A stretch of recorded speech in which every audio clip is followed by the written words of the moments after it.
I have the distinct pleasure today of introducing a phenomenal team in an organization called NIST. How many in here and virtually, you can raise your hand, I can't see you, know what NIST is? Great, that's quite a few people. So we have the honor and privilege to welcome I hope I get this right, the National Program Chair for NIST, Chief, okay, Jahodi, and if you would like to come up, and she is going to give a keynote speech for the pursuit of excellence. It's a little interesting twist.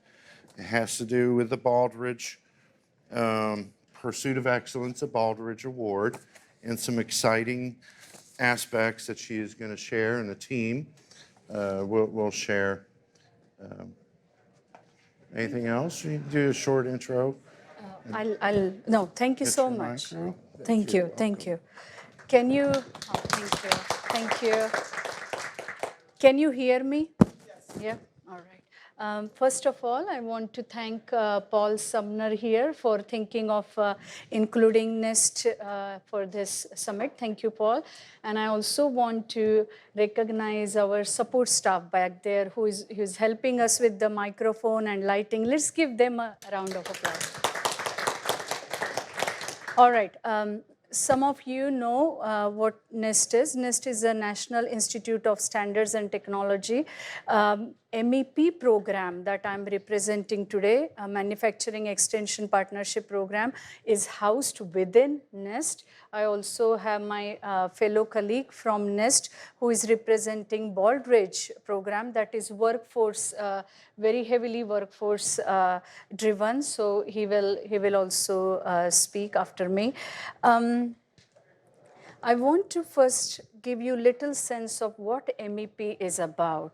NIST MEP, Manufacturing Extension Partnership, is a network of 51 MEP centers spread across the nation, one in every state and in Puerto Rico.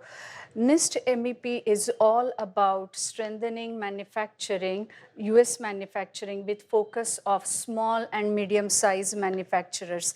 How many of you represent small or medium-sized manufacturers? Can you? Thank you. Thank you for doing what you do. I come from small manufacturing background. I know your pains and challenges, and I want to tell you what MEP National Network can do for you. I also want to see if there are any FDA representation in the room today. Thank you. I learned a lot from you and from your guidelines when I was working for the manufacturer. In our nation, we have about 350,000 manufacturing plants, out of which 99% of them are small or medium-sized manufacturers, less than 500 employees, and 75% of that are less than 20 employees. So small manufacturers make a bulk of our manufacturing ecosystem. It's important that you're part of this summit that Paul and team has organized, and it's important we, NIST MEP National Network, help you in everything you do for manufacturing. MEP National Network of 51 centers provide customized services to small and medium-sized manufacturers, whether it comes to enhancing your production capabilities or your new product innovation, commercialization, strategic planning. MEP centers in your region, like I said, there is center in each state, can help you with that. Over the last 5 years, MEP National Network has done 2,000 projects in medical device manufacturing sector. Out of those 2,000 projects, 16% were for strategic and business management for that medical manufacturer, and 35% of it was for lean and quality, help small manufacturers prepare for the quality and the regulatory preparations or lean manufacturing preparations. I'm going to give you some examples of the centers. So in interest of time, I'll list few and you please bear with me. So we have from Virginia MEP, we have Scott Shine here. Scott, if you can just wave, yeah. So if he will be speaking tomorrow about, and if you have any question on Medicare accreditation, please contact Scott. We are also part of interagency working group, which is led by Performance Research Institute. Justin Maccabi, he'll be also speaking at this conference. Please make sure you listen to what Justin have to say.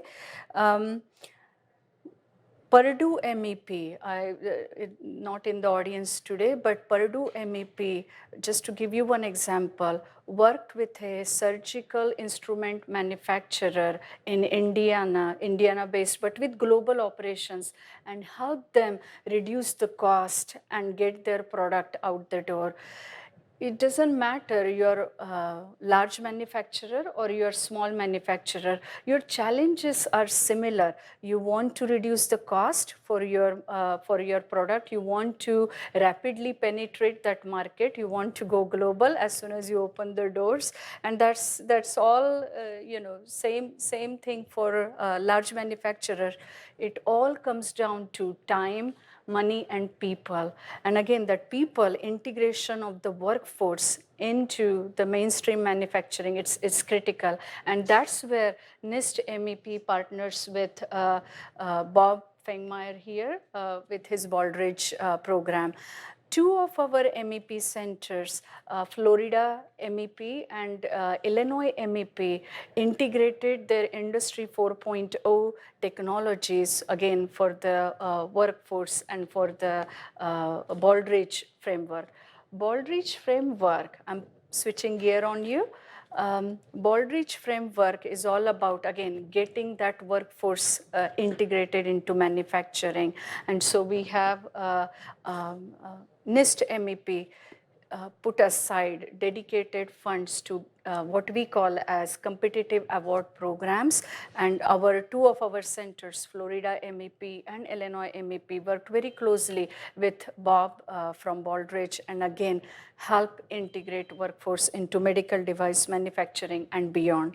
So professionally speaking, I would say that NIST MEP, from our top, if I have to list our top 6 manufacturing sectors, medical manufacturing sector definitely makes the cut. So if you have any, if you want to close the gap between your original, between your large manufacturer and your small manufacturer client, please let, contact us. You can contact Paul Sumner. He knows how to get hold of me and my team at the NIST MEP, but also do contact your regional MEP center. We are here, again, truly for small manufacturers. Now, personally speaking, I have a message for those who are representing small manufacturers. I come from rural Missouri-based medical device manufacturer. And the things that I learned from FDA's 820 good manufacturing practices or ISO 13485 for the quality system management, those guidelines, again, for a manufacturer, it might feel, too much stress or pressure to integrate or implement that quality management system.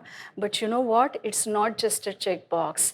I was able to, with help of my team, I was able to get our company from not so great status to zero non-conformalities. So it's very important you as a manufacturer talk to FDA, talk to your network, understand these guidelines, because at the end of the day, they have implications on your bottom line, your business bottom line. What I was able to do, again, with help of my team there, is once we cleared our medical device through FDA's checks and balances, we were able to expand our, our market entry to Europe and Asia. The medical device that we had was innovative, disruptive device. There was no existing product classification that could meet, that from the FDA's dictionary that could fit perfectly with the device that the company had. But we were able to, again, learn from the FDA, learn from the ISO quality management, and understand what it takes to get FDA product classification, what it takes to get EU's GMDN, the global medical device nomenclature classification, and then expand to EU and Asia. So please, again, my message is not to take quality or regulatory as just as a checkbox. It truly helps your company make that leap from, market penetration and product commercialization. It's very important for small manufacturers. If they don't make it, the community doesn't make it. And that's what I witnessed in the rural Missouri where I come from. Having said that, I'm going to pass on to Bob Fengmeyer. And thank you again for lending me your ears today. Thank you.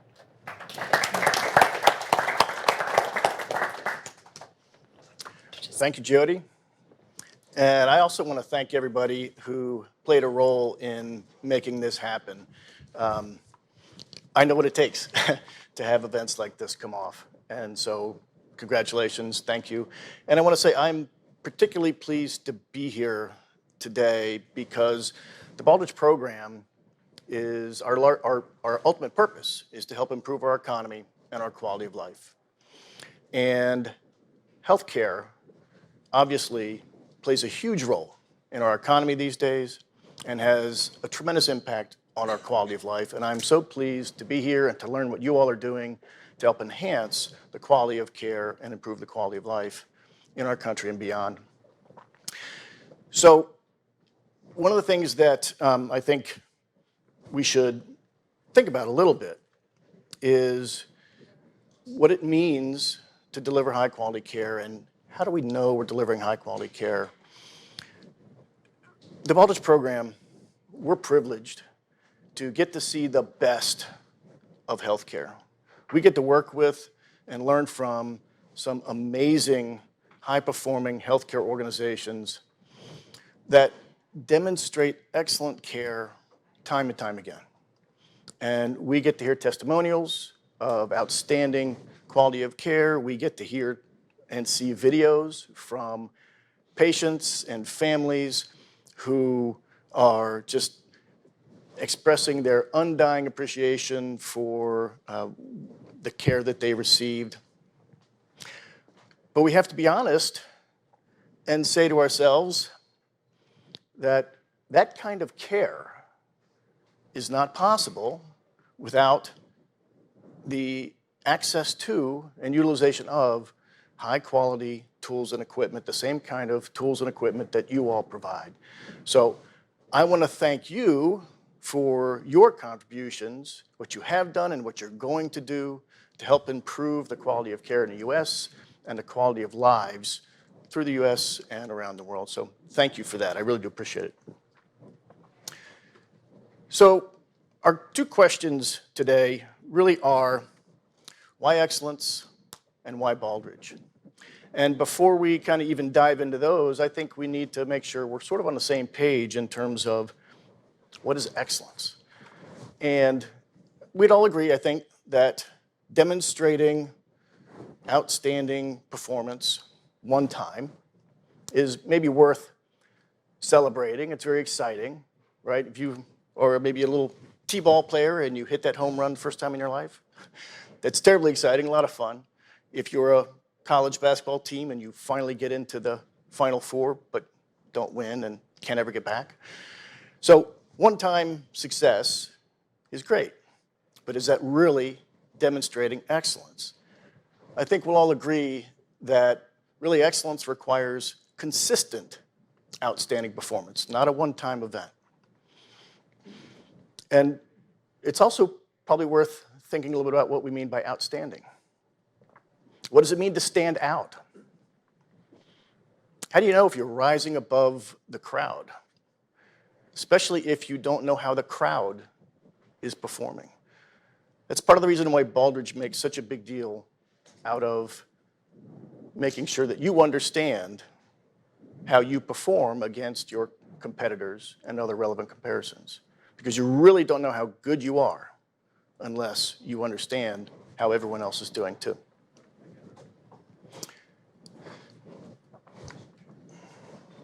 So I'm going to bounce here and just move on. I thought that was just one build.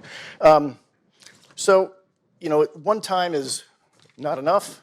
It's got to be consistent.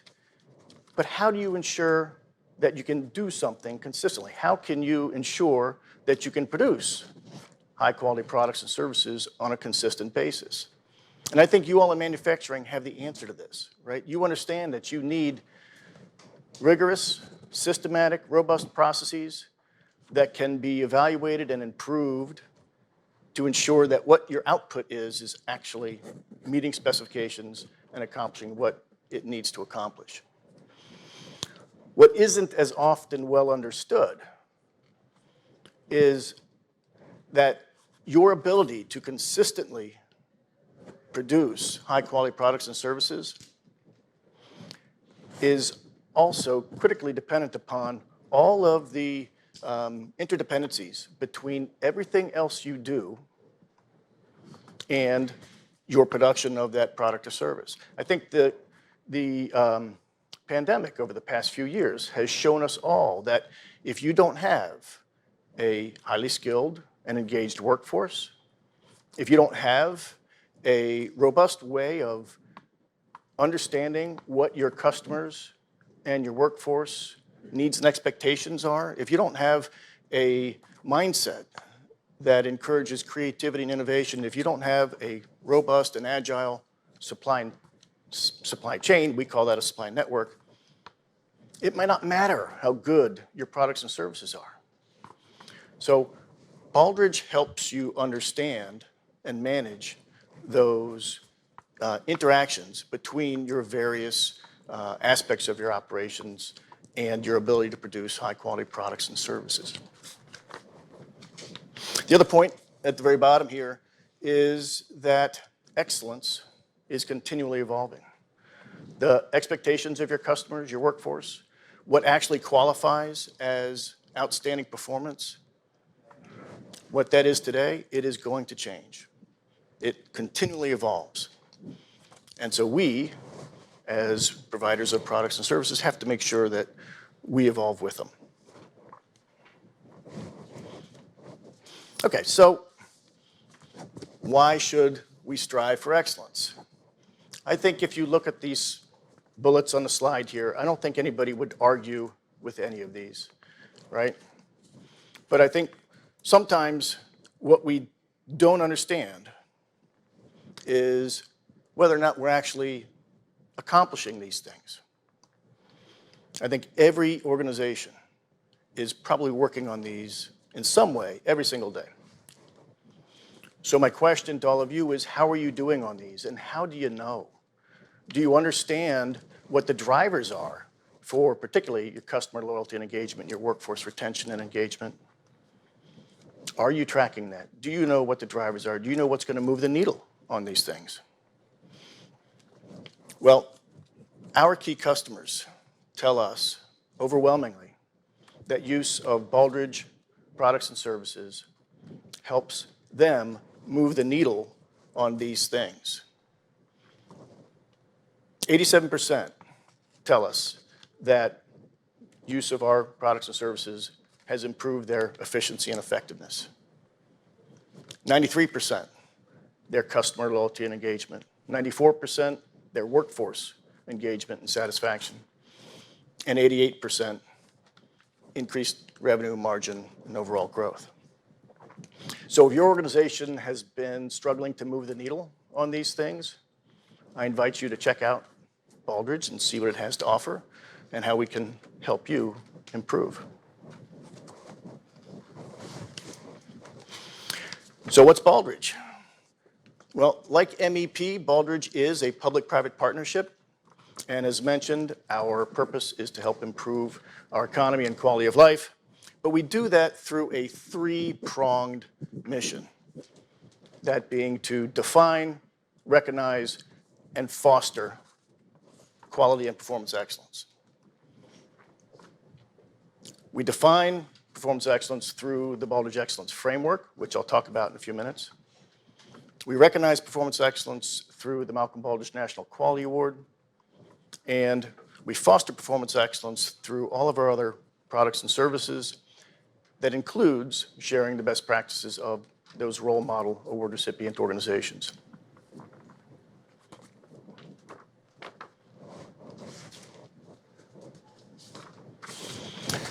So let's talk a little bit about the framework. This really is sort of the core of Baldrige. The framework compiles the proven practices, the proven processes and systems that enable an organization to improve their performance and enhance their success and sustainability. It's designed to encourage and enable an organization to really, as I mentioned before, recognize and manage those interdependencies across the various systems that you have. It serves as a non-prescriptive, holistic leadership and management guide, and it also serves as the evaluation criteria for the Baldrige Award. Now, it's important to note that as a framework, it does not compete with other quality or performance process improvement types of tools and techniques. So PDCA, Lean, Six Sigma, ISO. What Baldrige really does is help ensure that you are getting the most out of those tools that you use. And recognizing that those drivers of success and sustainability continually evolve, so too does the Baldrige Framework and the Baldrige Program.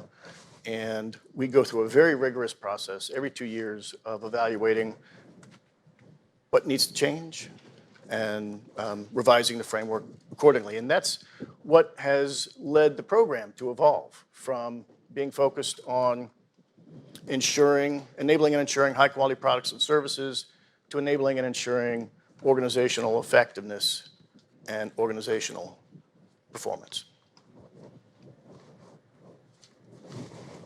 If you look inside the framework, what you'll see is that the 300 or so diagnostic questions are organized in such a way as to help you, again, recognize and manage those interdependencies. They are organized in what we call 7 categories, focused on various aspects of your organization, your leadership, your strategy, processes, your customer-focused processes, et cetera. On the left is a graphical representation of the framework and the various components of the framework. And I'm only going to point out a couple different pieces here. It might be a little bit hard to see. But I want to draw your attention to the bottom blue piece where it says core values and concepts, and then the gray face of the hockey puck, we call it. So talking about the blue base there, the Baldrige Framework and the Baldrige criteria, the questions within the framework, are based upon 11 core values and concepts that are sort of the beliefs and behaviors that are found within high-performing organizations. And they include things like visionary leadership, customer-focused excellence, learning and innovation, agility and resilience.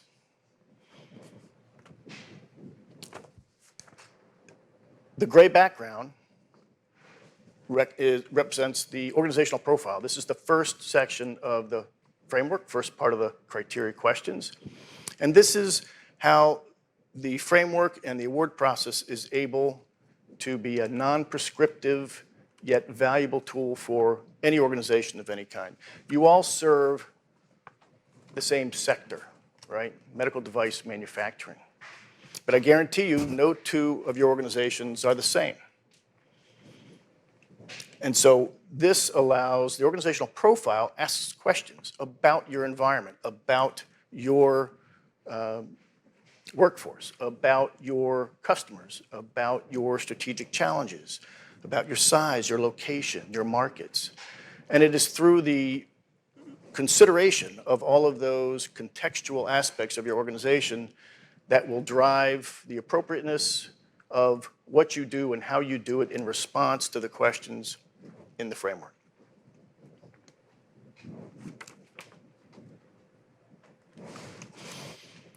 So besides the award and besides the framework itself, we have a variety of other offerings. And everything on this slide is freely available on our website, except for the two that have asterisks, or asterisks, or I have no idea what the plural is of that. Yeah, asterisks, no idea. And I'd love to go over all these, but I'm not going to go over all these. I'm just going to highlight a couple of them. Okay, so the first one is Foundations for a Successful Business. And this is actually one of the outcomes of the CAP work that we did with MEP. And this tool is intended to be a very abridged. It is the most abridged version of the content that is found in the framework. And it is a beginner's introduction to those concepts. What it's intended to do is to help ensure that your organization has a solid foundation upon which you can build. Now, I'm sure that all of your organizations are probably already doing most, if not all of the things that are in this document. However, just like a building, every so often you need to take a look at your foundation. You need to make sure that it is still solid. So I'd encourage you, it doesn't take long, I'd encourage you to take a look at this. It's available as a PDF. There's some online modules you can use. Take a look. Make sure that you still have that solid foundation upon which to build, because if you don't, that can have disastrous consequences downstream. Now, I said it's basic, so don't get too excited about the interactive online assessments. They're pretty basic as well. But I do encourage you to take a look. The next one is a job quality toolkit. And this one was an outgrowth of our work with the Department of Commerce, Department of Labor, a number of industry experts in this space. We worked with quite a few advocacy groups and industry representative organizations. And we also worked with quite a few folks with and through the MEP program and network. And the important thing to recognize about job quality is that today, I think we'd all recognize that what employees are looking for is changing. It's evolving. And we as managers, as leaders of our various organizations, we don't get to decide whether or not a particular job is considered a high-quality job. That's determined by the individual employee, the worker. They decide whether or not the job you're offering is one that's going to meet their needs and expectations. So the Job Quality Toolkit is designed to help you understand what are the key drivers of employees considering whether or not the job that you're offering is of high quality. We categorized 8 different drivers, and within each of those drivers, there are strategies, actions, and resources that you can use to try and enhance your workforce engagement and satisfaction and improve your ability to recruit and retain that high quality and high performing workforce. And the important thing to recognize is we're not expecting that an organization is going to try and do everything that is in this toolkit. What you decide to work on is going to be driven by what is most important to your workforce and your workforce segments. So understanding what their needs and expectations are today, not what they were last year, 2 years, 5 years ago. They've changed. If you haven't tried to figure out what is driving their engagement and their satisfaction with your organization recently, you need to do so. So what you focus on and how you focus on it and what you choose to do is driven by what your workforce needs and expectations are and what you can realistically actually resource and accomplish. So I encourage you to take a look at this. I imagine many of your organizations have struggled with employee engagement and being able to retain a high-quality workforce over the past few years. So many have. This tool can help. So if you look inside, what you'll see is information like this. And one of the key drivers is this idea of organizational culture. And one of the things that we have heard as we've gone through this process with designing the toolkit is a concern expressed among smaller businesses in particular that they just can't afford to invest that much in all these different things to help improve their workforce retention and engagement. But while there are baselines for things like pay and benefits that people are expecting, beyond that, beyond meeting the baselines, often it's different things that are really going to move the needle for people. And one of the ones that's most impactful is the individual feeling like they are a valued and respected member of your organization, that they are contributing to your success. So creating that kind of organizational culture is very helpful, and that's just why I've used this one as an example. So I encourage you to take a look at the toolkit. It also is available online. It's broken down into different modules to make it easy for you to access and utilize. The Voltage Excellence Builder is the last one I want to mention, and it is an abridged version of the framework. This was the first abridged version that we developed. And the benefit of this is that you can read through it in about 30 minutes, maybe, even less.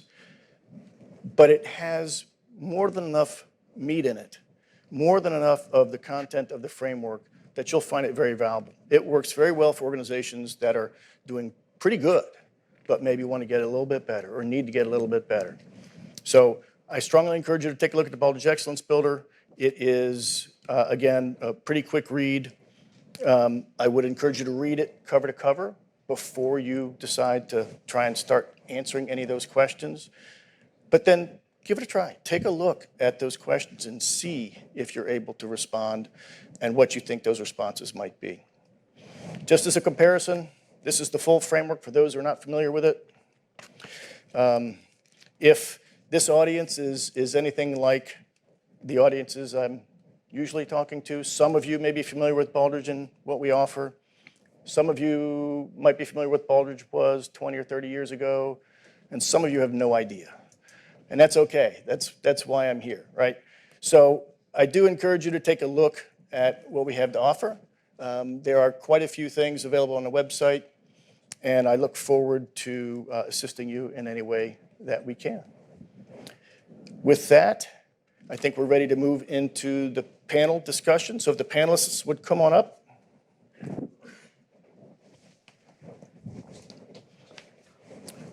And I'll just park it here. So we got 4 of us, right? All right. There's Harry.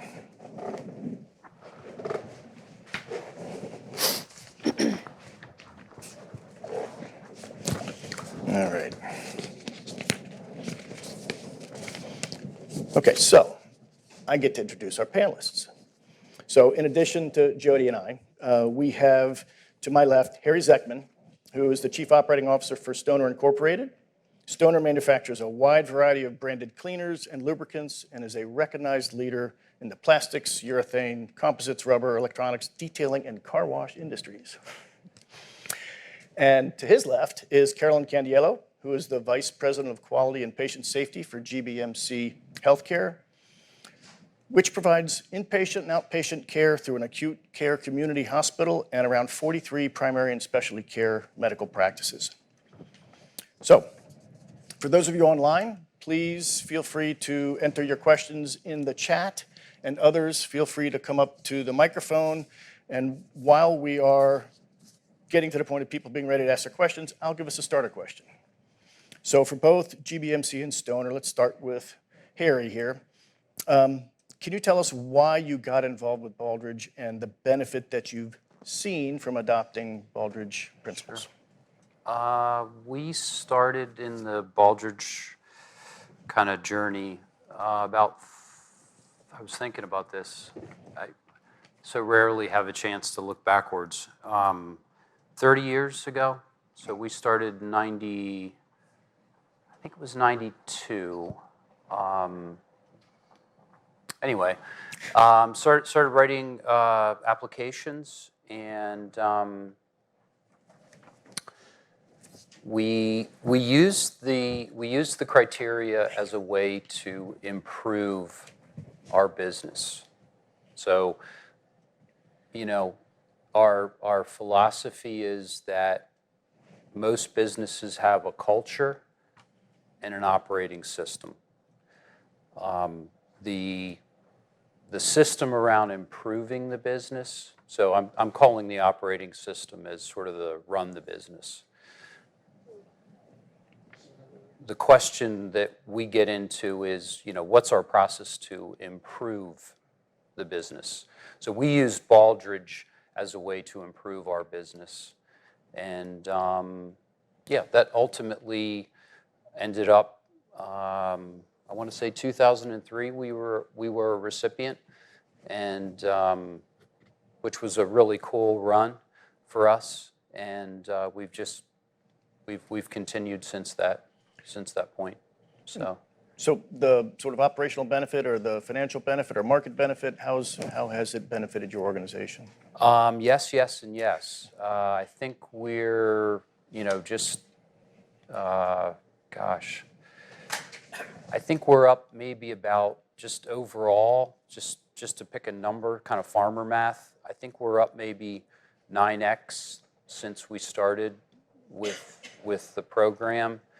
And, we're a 82-year-old business.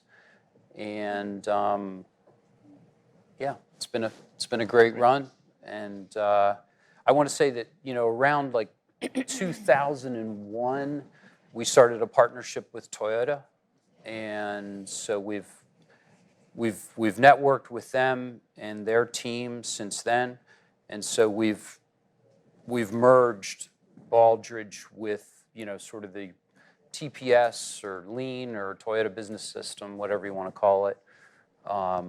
It's been a great journey. Great, thank you, Harry.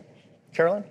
Sure. Well, first of all, thank you for having me, and thank you for all you do. Being in healthcare, I know the importance of your focus on quality because I see the impact on our patients when it goes well and when it doesn't. So thank you. Really appreciate the attention that you're all paying to quality and risk management. Our organization started with Baldrige in 2013, so just about 10 years ago, and got into it because we were really focused on redesigning our healthcare system in response to the Affordable Care Act and looking for a way to not just meet the threshold that's required by CMS and Joint Commission. We really wanted to be a step above. And quite honestly, we weren't quite sure what we were getting into. We just knew that Baldrige was that gold standard. So on our journey, we began to really learn and understand the importance of this framework. Bob talked about that organizational profile and how important that is. And I think spending a lot of time as an organization, understanding who you are, as human beings, we have to understand who we are and what our values are. And it's the same with our organizations. We need to understand who we are, who we serve, who we compete with, and what's important to our stakeholders and who are our stakeholders. And we spent a lot of time focused on that before we really got into really looking at the systems. And I loved how Bob started out his talk by asking questions, because that's all Baldrige is. It's a lot of questions. There's over 300 questions. But they really do help you think about how you meet the expectations of your customers, of your stakeholders, and how you provide that high quality and what it means to you. So we achieved the award in 2020. And I think one of the benefits for us, and so we got the call about the award in November of 2020. So we were in the midst of the pandemic. And about 3 weeks later, we had an incredibly invasive cyber attack that hit our organization, which really brought us to our knees pretty much for a few weeks. It was, 3 weeks before Christmas. Our phones weren't working, our faxes weren't working. We were literally running from place to place to communicate. But I will tell you, we recovered so quickly. Within a month, our medical record was back online, and which was much quicker than others in the industry had seen. And I really attribute so much of this to the work we had done with Baldrige, which helped us, identify those vulnerabilities and begin to respond quickly. Fast forward, the pandemic has had an impact on our workforce, as Bob was alluding to. And we've really had some struggles, not only from supply chain, but our workforce, the nursing shortage. It's been real and it's been painful.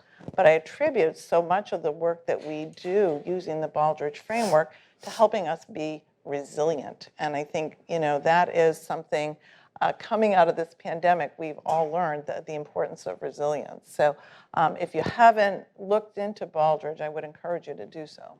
Thank you, Carolyn. Yeah, I didn't go into it in the presentation piece, but those core values, including resilience and innovation and all those things, they're woven throughout those questions in the framework, and they're woven across the various categories. So it's within and across, and so you'll find sort of references to how to enable and ensure your resilience and to encourage innovation, et cetera, woven throughout the framework and its various questions. So someone had asked a question online about where the materials can be located from our website, and you can visit that at www.nist/Baldrige. And do we have a question in the back? Yes. Hi, George Zach, Two Harbors Consulting. I'm a CMMI lead appraiser, and so several of the folks in the room are actually part of the voluntary improvement program. I've done assessments or appraisals at their organizations. And so my phone's lighting up back here, and they're like, how does this Baldrige thing fit with CMMI? So first a comment, and then a question. I see us on the same team. We're looking to improve the performance of organizations, especially in the medical device space, so that we can, as Joe called it this morning, we can all further that case for quality movement. Yep. And maybe to echo some of Cisco's comments, we got to be thinking differently. So I think my comment or my challenge here is to industry, to the agency, to the Baldrige thought leaders, to MDIC. I think there's a real opportunity here to craft something that is similar or maybe working in partnership with or adjacent to what we're doing with the voluntary improvement program with the CMMI. I don't know what that is or what that looks like or if there's an effort already underway like that. If there is, I'd love to hear your comment on it. My question is, how do you assure that improvement continues after you've been granted the award? Because I think often there's this, hey, we got there, we reached the benchmark, Yeah. we've got the medal, we got the trophy in the case, now what? Thank you. You're welcome. Thank you for the question and the comment. First on the comment, there has been an effort in the past, not recent past, to find a way to collaborate more and integrate with CMMI a bit.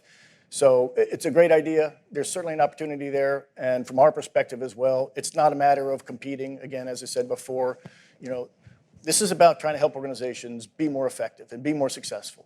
And it's not about us versus them. It's about trying to make sure that what you're doing is as effective as it can be for your organization. That's really all we're trying to do, is help you get better with whatever tools and processes you use. As far as the continuing performance, there are some organizations who come into the award process for the award. What has happened often, however, is Those organizations that are just in it for the award and they're not in the process for the improvement, frankly, they tend not to do as well because they're not taking advantage of the evaluation and learning and improving from that evaluation. It does happen, but largely the folks who are involved and ultimately get on the podium, they're organizations that stay involved. 2003, it was when they won the award, and they've continued to leverage the framework and things to continue to improve their performance. And that's the kind of leader and that's the kind of organization that you will find in the Baldrige community. It is a very engaged, a very passionate community of people and experts and practitioners and leaders who are truly focused on learning, sharing, and trying to help you all of us, get better. Any comments from either of you about the idea of how you ensure that performance and improvement continues? One of the things I'll echo around that question is businesses have a culture.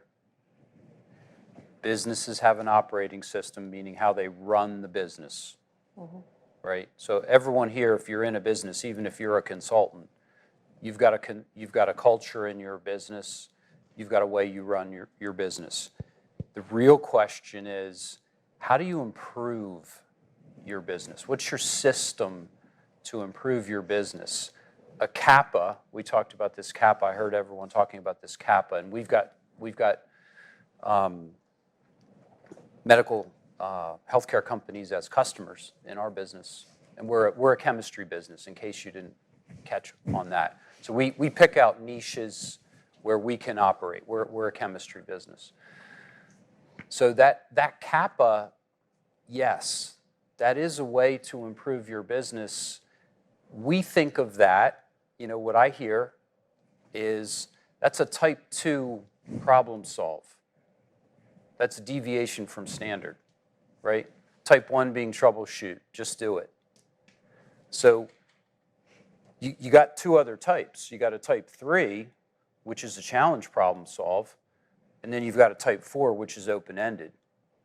And that's the essence of that, how we improve the business, is structured problem solving, one of those 4 types. Now, type 1 is just do it or troubleshoot. That typically isn't a written problem solve, but those other 3 are.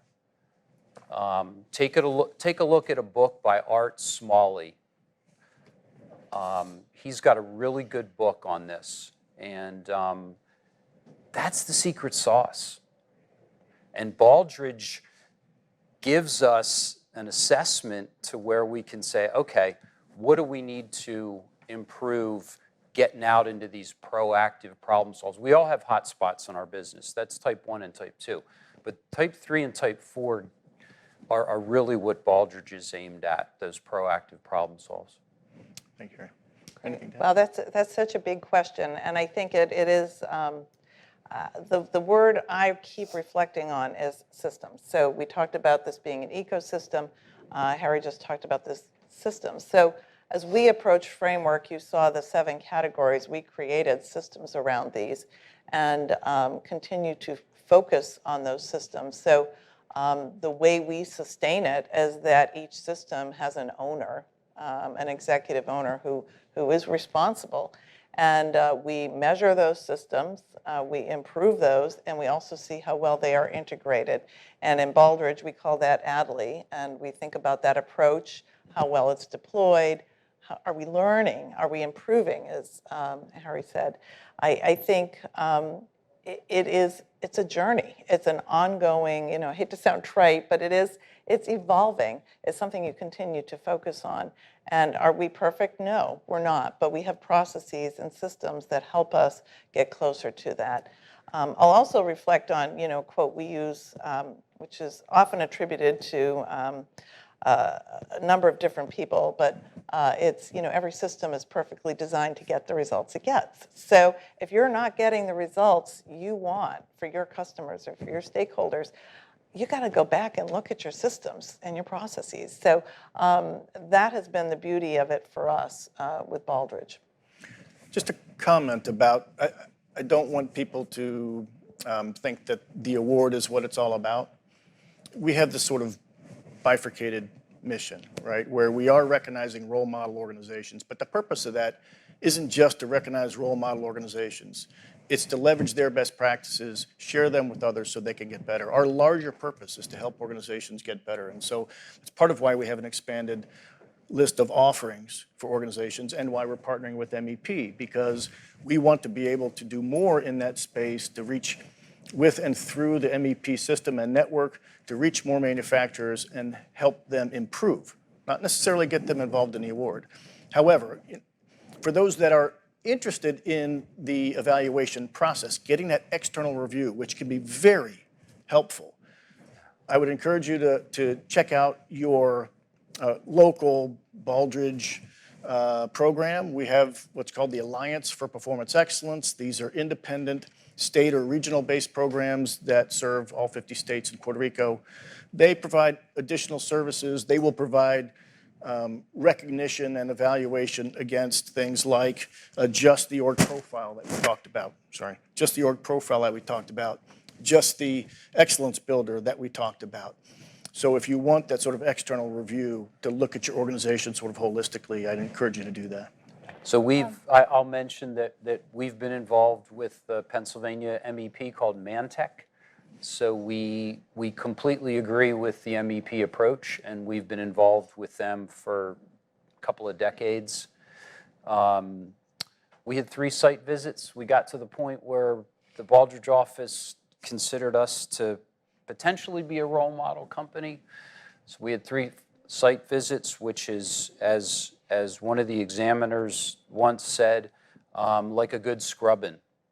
So they will, talk to everybody in the organization, open every door and open every closet, and it's a fabulous process. So we had 3 of those before we were named a recipient, and I would never want to, compete with a Baldrige recipient. Mm-hmm. So I can say that. We also, I kind of alluded to the fact that in tandem, we were a finalist for the Shingo Prize.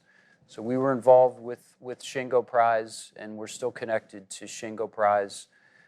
And so, you come into work every day, so what else are you going to do? It was kind of our philosophy, is what else are you going to do? Hopefully that makes sense. Thanks, Bob. Thank you for mentioning about Pennsylvania MEP. I like to build upon what Caroline was saying. Yes, processes are critical, but I like to add that we need to integrate the people, the workforce into these processes. So the training, the workforce training is critical, again, make sure they take the Baldrige framework, again, your quality and regulatory guidelines, and break it down that is manageable, that is, you can train your workforce in that. 14 MEP centers utilize Baldrige framework in terms of the job quality toolkit. So we know what it can do in terms of the positive impact for the business, performance and business improvement. For the MEP National Network, I won't be exaggerating if I say about 50% of our projects have workforce training component, and National Network of MEPs serve more than 33,000 small and medium-sized manufacturers. So it's critical we pair up with Baldrige framework and then again help build that next generation workforce so that they can be trained on the new processes. The human systems is, for us, is so critical. And what we're noticing is that as technology moves faster and faster, that gap with human systems versus non-human systems can widen. So when we look at how we improve the business, back to that again, okay? So our strategy, so we kind of look at that as a fractal, right? So there's problem solving going on the floor, and then up at the top, there's a 5-year strategy and everything in between, all of which is problem solving, right? It's all broccoli. So as you come down, it's all the same. They're just versions of one another. Is what skills and capabilities do we need as we look at those, that problem solve build is what are the skills and capabilities we need to do those things each year? Sometimes we say, hey, we already have those. We're good. We can just move to the next position. And sometimes we're saying, we don't have that. We don't have that. So could be as simple as, hey, we want to make a big push into Amazon, right? So we said that 5 years ago, maybe a little longer now, 8 years ago. My wife always says, whatever you remember, just double it. So maybe 10 years ago, whenever Amazon got rolling, we didn't know how to do that. So we trained some of our people. We also hired a couple people who had some expertise. I don't know, golly sakes, I think we're growing maybe 30% in there for the last 4 years in Amazon, in that channel. So that was just an example of we needed those skills and capabilities, and we had to add those. So we have a question for you, actually. How big is Stoner? Well, we're privately held, so we kind of guard some of those pieces of information. Think about what the best way is to answer that. We do business in, I think, 56 countries. So third generation privately held business. We're based in Lancaster, Pennsylvania, not too far up the road.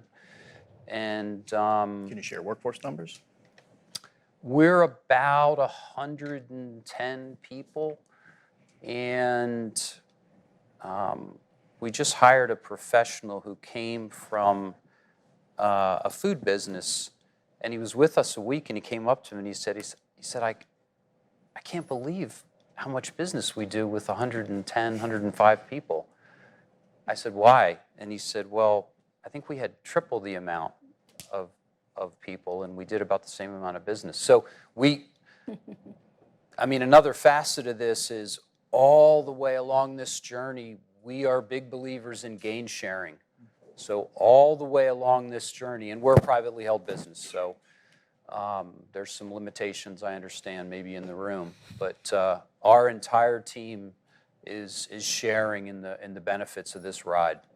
So one of the things we hear over time is that it's too complex, it's too hard, it's too much for a small organization. Sounds like you would disagree with that. I would, yes, yes. And I will say, and this was a little sensitive back in the day, is there are people, and there's consultants in this room, as everyone knows, there are people who have expertise in the Baldrige framework and can kind of cut right to the chase, especially for a medium-sized business. So we engaged 2 people who helped us, and I'm happy to share those names if anyone is interested. Jody, maybe it might be a final question. How would you sort of articulate the relationship between the MEP National Network and the 29 or so state or regional programs that are Baldrige-based initiatives? Good question, Bob. Like I said, Baldrige framework is it's comprehensive, but again, taking I would call it as modules. Take the modules that are needed for your small manufacturer, and that preparation or the training or the quality, pre-audit, any preparation. That's where I see MEP National Network pairing up with Baldrige, because you know the know-how of these, the framework that you developed. And Scott Shine from Virginia MEP will tell you tomorrow what and how MEP National Network does its organizational excellence services, which is the main part of our portfolio, along with Baldrige. I also want, I know it's only 2 minutes, but I also want to highlight one particular MEP, Bob, Purdue MEP. So they are affiliated with the Purdue University. And so they have, what they have is lean manufacturing course, 1-day course, and lean manufacturing 5-day boot camp. Again, manageable pieces, and integrate, Baldrige as much as we can to get that, organizational excellence, and again, business improvement is the key. And I will just add to that I think the future is very bright in terms of enhancing the relationship and the offerings that are produced in collaboration with MEP. Likewise. So look forward to seeing those things come out in the future. If you all would please join me thanking our panelists. Appreciate their time.